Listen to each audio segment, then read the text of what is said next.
How to get more FPS in Fisch Roblox.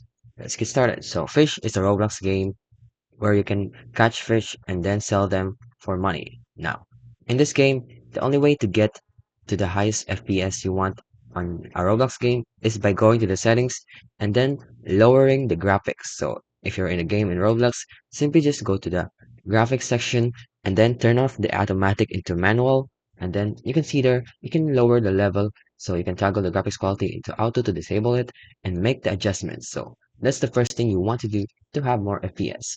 Now, another thing is to adjust the FPS maximum rate. So you can see at the top corner when you play in a Roblox game, there's a maximum FPS for each game. So you can adjust that depending on how much FPS maximum your PC can handle. So you can set it from 60 to 120 or much more. And for the system lag, if lowering the graphics quality didn't improve the issue, you might want to check to make sure that your device is on high power apps. So make sure your device can handle the game itself. So if you have a low end device, then you might have a lot of FPS issues. So it's more on the hardware than the software. So if you want to get more FPS, you might want to invest in a better device.